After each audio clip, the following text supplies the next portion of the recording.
مشروب رائع جدا لسد الشهية وتخسيس الجسم بصورة ملحوظة. هتحصلي على نتيجة هايلة جدا في تخسيس الجسم من اول اسبوع في الاستخدام وتحدي. استخدمي المشروب بالطريقة اللي انا اتكلمت عنها في الفيديو، صدقيني هتحصلي على نتيجة هايلة جدا في شد ترهلات الجسم وفي تخسيس الجسم. ده غير كده كمان لو في مشاكل عندك في القولون، انتفاخات، عسر هضم او امساك، برضو هتتخلصي منه تماما، لان المشروب اللي معانا النهارده فيه عناصر قوية جدا هتحارب المشكلة دي عندك وهتخلصك كمان من سموم الجسم. ده غير كده كمان في اخر الفيديو هنعمل دهان موضعي حلو جدا هيساعدك على شد ترهلات الجسم بعد التخسيس، فبالتالي هتحصلي على نتيجة هايلة جدا. انصحك بشدة انك انتي تشاهدي الفيديو للاخير علشان خاطر تستفادي من كل ثانية في الفيديو. لكم اكيد مشاهدة ممتعة، وما تنسوش دايما تشجعونا بالاشتراك في القناة من خلال الضغط على المربع الاحمر. ضروري جدا تفعلوا رمز الجرس، واكيد لايك وشير فضلا وليس امرا. نبدأ على بركة الله في وصفتنا. الله وبركاته. وصفتنا النهارده من الوصفات القويه جدا لتخسيس الجسم كله عامه. اول مكون معانا هنبدا ناخد الزنجبيل الفريش، ممتاز جدا في الوصفه اللي معانا النهارده، وهيفيدكم بصوره حلوه جدا على التخلص من دهون وتكتلات البطن، وفي نفس الوقت تخسيس الجسم كله. احنا محتاجين قطعه صغيره طبعا من الزنجبيل، مش هناخد كل الكميه دي اهو بالشكل ده زي ما انتم ملاحظين قدامكم بالظبط. انا مش محتاجة اكتر من القطعة الصغيرة دي. هبدأ اقشرها طبعا كلها بسم الله. طبعا الزنجبيل ليه فوائد جميلة جدا للجسم كله عامة، مش للتخسيس بس. مفيد جدا في التخلص من السموم الموجودة في الجسم، وفي نفس الوقت كمان بيساعد بصورة حلوة جدا على تعلية الحرق بتاعة الجسم، وفي نفس الوقت كمان مضاد حيوي قوي جدا بيخلصنا من اي بكتيريا موجودة في الجهاز الهضمي اهو بالشكل ده. ببدأ اشيل كل القشور الموجودة في قطعة الزنجبيل اللي معايا بالشكل ده اهو زي ما انتم ملاحظين، وببدأ ابشرها بشر ناعم جدا.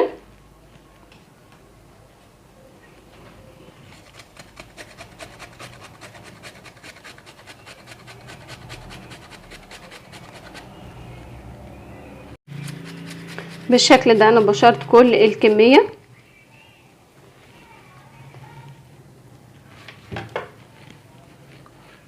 زي ما انتم ملاحظين قدامكم بالظبط اهو. معلقة كبيرة من الزنجبيل المبشور، حبة من عصير الليمون او حبوب الليمون، حبة من الليمون. انا هاخد نص حبة بس بالشكل ده، وببدأ اخد القشور بتاعتها، ابشر برضو القشور بتاعتها بالشكل ده اهو. ممتازة جدا طبعا وغني بفيتامين سي، فبالتالي بيفيد جدا في التخسيس بصورة ملحوظة كده. احنا محتاجين معلقة صغيرة مش اكتر من كده من مبشور الليمون. بعد كده ببدأ اخد المبشور بتاع الصابون ومبشور الزنجبيل احطه في الكوب اللي انا هستخدمه بالشكل ده اهو. وصفة من الوصفات القوية جدا لتخسيس الجسم وتعلية حرق الجسم بصورة ملحوظة اهو. وببدأ مباشرة بعد كده بنزل عليها بالمية السخنة او المية المغلية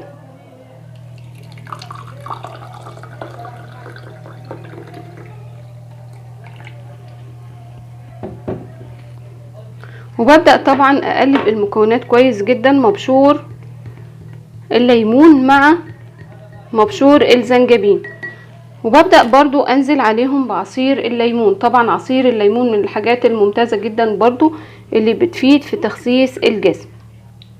معلقة من عصير الليمون بالشكل ده، وهاخد عليهم مكون من المكونات الممتازة جدا في ملء المعدة والاحساس بالشبع وعدم الجوع بصورة ملحوظة. هيفيدك جدا المكون ده اللي معايا، وهو بذور الشيا او الشيا سيد بالشكل ده اهو. محتاجين معلقة صغيرة من بذور الشيا، وهاخد عليهم مكون حلو جدا برضو للتخلص من الغازات وطرد الغازات بصورة ملحوظة اهو.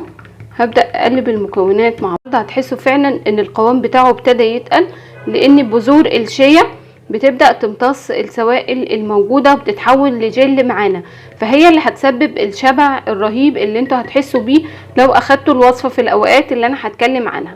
بعد كده بنبدأ ناخد معلقة صغيرة من النعناع المجفف، او لو عندك النعناع الفريش ابتدي استخدميه، برضو من الحاجات الممتازة جدا في التخلص من الغازات وتقلصات القولون، وفي نفس الوقت لو في اي انتفاخات بتتخلصي منها.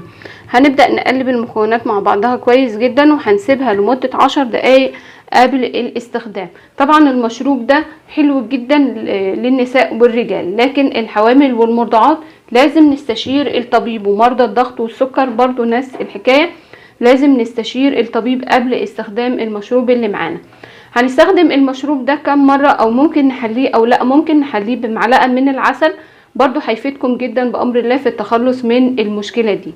حصل على نتيجة ممتازة من المشروب اللي معانا ده، يفضل ان احنا ناخده في اليوم اقل حاجة 3 مرات، بل بالعكس ممكن تخلوه مرتين لو انتم مش قادرين تستمروا عليه 3 مرات في اليوم، هنخليه مرتين بس. يفضل طبعا ناخده قبل الوجبات الرئيسية بنص ساعة علشان خاطر مفعول بذور الشيا يبتدي يشتغل معانا. بعد ما بناخد المشروب بنبدأ ناخد عليه كمان كوبايتين من المية علشان يزيد بذور الشيا حجمها في المعدة، فبالتالي تنفش في المعدة وتملى المعدة كلها وتحسسك بشبع رهيب، فبالتالي بتقللي نسبة الاكل، وكده بنتحصل على نتيجة ممتازة جدا في تخسيس الجسم، وكمان تعلية حرق وسرعات حرق الدهون الموجودة في الجسم كله عامة، مش منطقة البطن بس. هنستمر على الوصفة دي يوميا للحصول حتى الحصول على نتيجة المطلوبة من تخسيس الجسم، لكن فعلا من اول اسبوع في الاستخدام هيديكم نتيجة هايلة جدا بأمر الله. مع المشروب اللي معانا ممكن نعمل كمان مكونات حلوة جدا لتخسيس الجسم موضعيا وشد الترهلات. ان احنا بنبدأ نجيب مكونات حلوة جدا لشد الترهلات، عبارة عن معلقة من زيت الزنجبيل، معلقة من زيت الكافور، وفي نفس الوقت معلقة من زيت لبان الذكر. بنبدأ نمزجهم كويس جدا مع بعض ال3 انواع زيوت، وبنبدأ بتدليك حركات دائرية او حركات من اسفل لاعلى عكس اتجاه الجاذبية الارضية، علشان خاطر بعد التخسيس ما يحصلش معانا ترهلات في الجسم. ويفضل طبعا ان احنا بعد ما بنستخدم الزيوت دي للتدليك ان احنا نتمشى نص ساعة، فعلا هيفيدكم جدا بأمر الله مع المشروب اللي معانا وكمان التدليك بالزيوت. وممكن نستخدم وصفة ككريم، ان احنا بنجيب معلقة من الفازلين وعليهم معلقة برضو من زيت الكافور وزيت الزنجبيل ونخلطهم كويس جدا مع بعض، وبكده بنتحصل على كريم للتخسيس ممتاز جدا، وبرضو هيديكم نتيجة رهيبة جدا بأمر الله مع المشروب اللي معانا. نكون خلصنا وصفتنا، بتمنى من ربنا فعلا نكون عند حسن ظنكم، تجربوا المشروب الرهيب ده لانه فعلا هيفيدكم جدا بامر الله. اكيد ما تنسوش دايما تدعمونا بلايك للفيديو، كمان تشتركوا في القناة. بحبكم جدا في الله، دمتم في حفظ الله، والسلام عليكم ورحمة الله وبركاته.